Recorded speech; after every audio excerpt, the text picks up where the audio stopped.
നമസ്കാരം സുഹൃത്തുക്കളെ.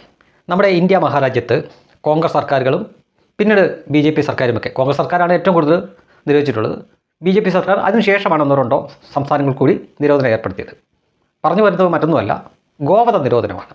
അതായത് പശുവിനെ കൊല്ലാൻ പാടില്ല എന്ന് നമ്മുടെ ചില സംസ്ഥാനങ്ങളിൽ നിയമമുണ്ട്.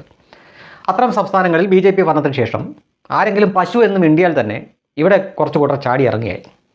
നമുക്ക് ഒരുപാട് ഫെസ്റ്റിവലെ പറ്റിയൊക്കെ അറിയാം. പക്ഷേ നമ്മുടെ ഏറ്റവും കൂടുതൽ ബീഫ് ഫെസ്റ്റിവൽ എന്ന് കേൾക്കാൻ തുടങ്ങിയത് ഇവിടെ ഇവന്മാർ നടത്തിയപ്പോഴാണ്. ഒരിക്കലും അത് കേരളത്തിലെ വിഷയത്തിന് വേണ്ടിയിട്ടല്ല. അതാണ് പ്രത്യേകം ശ്രദ്ധിക്കേണ്ടത്. മഹാരാഷ്ട്രയോ ഉത്തർപ്രദേശോ ഗുജറാത്തോ തുടങ്ങിയ സംസ്ഥാനങ്ങളിൽ നടക്കുന്ന പശുവിനെ ചുറ്റിപ്പറ്റിയുള്ള സംഭവങ്ങൾ എന്തെങ്കിലും നടന്നാൽ ഉടനെ പ്രതിഷേധമായി ഇവിടെ, അതായത് BJP ഒഴിച്ചുള്ള സകലമാന പാർട്ടിയും, കോൺഗ്രസും കമ്മ്യൂണിസ്റ്റ് പാർട്ടിയും SFIയും DYFIയും അതുപോലെ തന്നെ മുസ്ലിം ലീഗും SDPയും PFI ഉണ്ടെങ്കിൽ അവന്മാരും ഒക്കെ ചാടി ഇറങ്ങി കണ്ട കവലയിലെല്ലാം അടുപ്പ് കൂട്ടിയിട്ട് അവിടെ ബീഫ് ഫെസ്റ്റിവൽ നടത്തിയേക്കാണ്.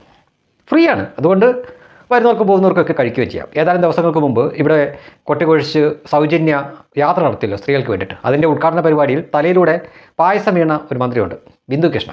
ആ ബിന്ദു കൃഷ്ണ വരെ എത്ര ഊർജ്ജസ്വലതയോട് കൂടിയാണ് ചാടി നിന്ന് ബീഫ് ഇളക്കിക്കൊണ്ടിരുന്നത്. അത്തരം കാഴ്ചയൊക്കെ നമ്മൾ കണ്ടിട്ടുള്ളതാണ്.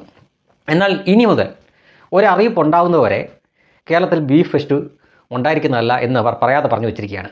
സംഭവം എന്താണെന്നല്ലേ, നമ്മുടെ തൊട്ട അയൽപ്പക്കം തമിഴ്നാട്ടിൽ അവിടെ കോടതി തന്നെയാണ് ഗോവധം നിരോധിച്ചത്. ആ നിയമം അവിടെ ആയിക്കഴിഞ്ഞു ഇതിനകം തന്നെ. അവിടെ ഈ വലിയ സനാതന ധർമ്മത്തിനൊക്കെ എതിരെ പറയുന്ന, സംഘപരിവാർ വിരുദ്ധത പറയുന്ന സ്റ്റാലിൻ്റെ മകൻ പോലും ഇതിനെതിരെ ഒന്നും പറയുന്നതായിട്ട് ഇതുവരെ ശ്രദ്ധയിൽപ്പെട്ടിട്ടില്ല. ഇനി പോട്ടെ, അവിടെ ഭരിക്കുന്ന വിജയ്, അദ്ദേഹത്തിന് TVK എന്ന പാർട്ടി, ഇവരാരും ഇതിനെതിരെ ഒന്നും പറഞ്ഞിട്ടില്ല. മാത്രമല്ല ഈ കോടതി വിധിയെ അംഗീകരിക്കുകയും ചെയ്തു ഈ വിജയ് സർക്കാർ. ഇത്രയും നമ്മുടെ തൊട്ട അയൽ സംസ്ഥാനത്ത് നടന്നിട്ടും ഇവിടെ ഒരുത്തരും ബീഫ് ഫെസ്റ്റിവൽ നടത്തണ്ട. അതെന്താ അങ്ങനെ? വിജയുടെ കൂടെ ആ മന്ത്രിസഭയിൽ കോൺഗ്രസ് മന്ത്രിമാരുണ്ട്, പോരെങ്കിൽ പിന്തുണ കൊടുക്കാനായിട്ട് CPM ഉണ്ട്, CPI ഉണ്ട്, മുസ്ലിം ലീഗ് ഉണ്ട്. അതുകൊണ്ടായിരിക്കും അല്ലേ? അതുകൊണ്ടായിരിക്കാമെന്ന് നമുക്ക് മനസ്സിലാക്കാൻ പറ്റുന്ന കാര്യമാണല്ലോ. അപ്പോൾ ഇവരുടെ നിലപാട് എന്നത് ഇത്രയേ ഉള്ളൂ. നമ്മുടെ തൊട്ട അയൽ സംസ്ഥാനത്ത് ഇങ്ങനൊരു സംഭവം നടന്നിട്ട് അവർക്ക് യാതൊരു ഫെസ്റ്റിവലും നടത്തണ്ട. അപ്പോൾ മുമ്പ് കേരളത്തിനെ ബാധിക്കുന്ന എന്തെങ്കിലും വിഷയത്തിനായിരുന്നു അവർ ഫെസ്റ്റിവൽ നടത്തിക്കൊണ്ടിരുന്നത്? അല്ല. അങ്ങ് മഹാരാഷ്ട്രയിലും ഗുജറാത്തിലും ഉത്തർപ്രദേശിലുമൊക്കെ നടന്ന സംഭവങ്ങൾ അതിൻ്റെ ചുവട് പിടിച്ചുകൊണ്ട് ഇവിടെ ആളുകളെ തെറ്റിദ്ധരിപ്പിച്ച് ബീഫ് ഫെസ്റ്റ് നടത്തിയവർ തൊട്ടടുത്ത സംസ്ഥാനത്ത് കോടതി ആദ്യം ഈ ഗോവധം നിരോധിക്കുന്നു, അതിനുശേഷം അവിടുത്തെ സർക്കാർ അത് അംഗീകരിക്കുന്നു, എന്നിട്ട് അതിനെതിരെ ഒന്ന് പറയാൻ പോലും ഒരു പ്രതിഷേധം ബീഫ് ഫെസ്റ്റിവൽ നടത്തണ്ട, ഒരു കമൻറ്റെങ്കിലും പറയാമല്ലോ.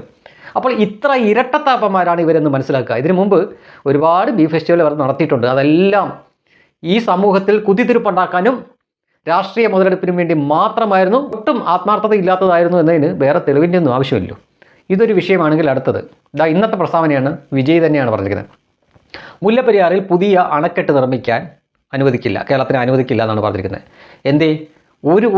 ഒരു പരാമർശമെങ്കിലും നടത്താമല്ലോ ഇവിടെയുള്ള കമ്മ്യൂണിസ്റ്റുകാരനോ കോൺഗ്രസ്സുകാരനോ ഒക്കെ. എത്രയോ കാലം ഈ മുല്ലപ്പെരിയാർ എന്ന ഈ അണക്കെട്ടും വെച്ചുകൊണ്ട് എത്ര ലക്ഷം ആളുകളുടെ ഉറക്കം കളഞ്ഞതാണ് ഇവർ. ഒരു മന്ത്രി നിന്ന് നെഞ്ചത്തടിച്ച് നിലവിളിച്ചിട്ടുണ്ട്, എനിക്ക് രാത്രി കിടന്ന് ഉറങ്ങാൻ പറ്റുന്നില്ലേ എന്ന് പറഞ്ഞുകൊണ്ട്.